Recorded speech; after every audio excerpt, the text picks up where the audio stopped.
The pasuk says, "Vatetze Dina bas Leah." Dina went out, and Shem, the son of Hamor, saw her, recognized her beauty, and raped her. When Yaakov Avinu heard this, he was very, very troubled by this, but he kept it to himself. When the brothers of Dinah, Levi and Shimon, heard this, they had a very different reaction.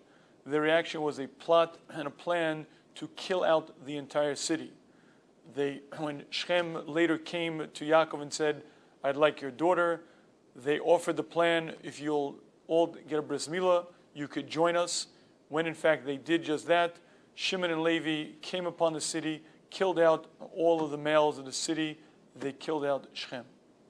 Now, what's interesting to note is that after this event, Yaakov criticizes them in a very specific way.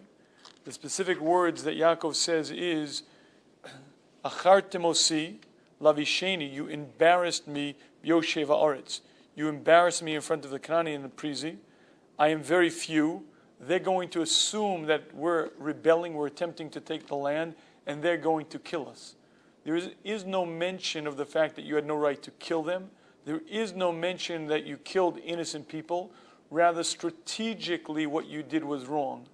Their response was quite simple. Vayomru, they said, "Akazona yasas achosenu," shall our sister be made into a prostitute? We feel it's justified. Now, the reality is what they did was incorrect. Yaakov Avinu later held them accountable for it, and they were punished for it. But again, what's interesting to note is that the criticism had nothing to do with killing innocent people, had nothing to do with the fact that not only was Shem and Hamor killed, but the rest of the city was killed.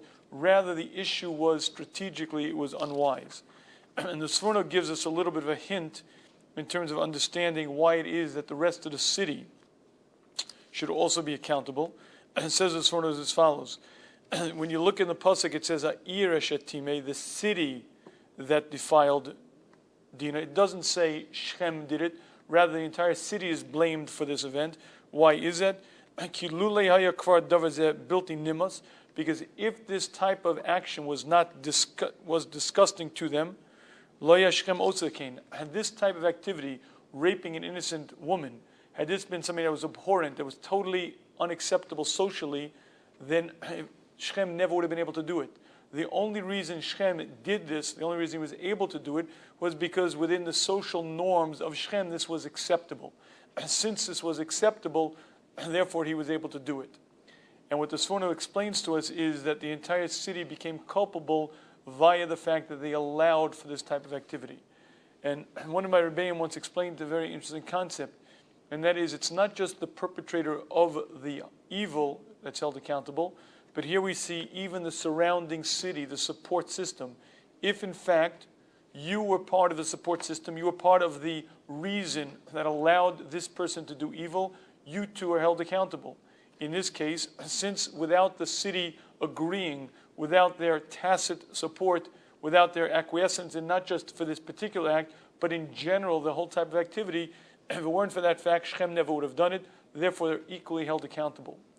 And this concept that not only is the perpetrator of the crime, but those who aid and abet are also part of the crime, is something that is definitely present in Das Torah, and is a concept that we see in many, many different situations in the Chumash. A very interesting application to this very concept exists in our day and age.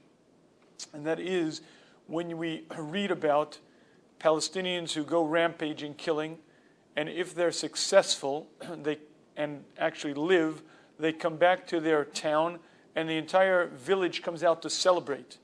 If they're killed, the village celebrates. If they come back alive, the village celebrates.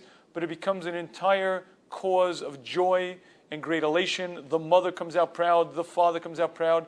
They brag about their martyr or their son who actually lived. It's a wonderful accomplishment. It would seem that it is a basic concept in Das Torah that not only is the murderer himself held accountable, but the village that made it possible, the village that supported it, those who created the environment, those who cheer them on, are also held accountable. Now, it isn't our place to go legislate and to go enact the din. In fact, Shimon and Levi were held accountable. What they did was wrong. They didn't ask Das Torah, and in reality they were off, and Yaakov told them so. So in that sense, it isn't our position probably to go take vengeance against the inhabitants of the city, but the concept of them being responsible, them being held accountable in Shemayim, and on some level, if we had a Sanhedrin, potentially the Sanhedrin might say so, is a concept that's basic to Das Torah and is a concept that we see from this very parsha.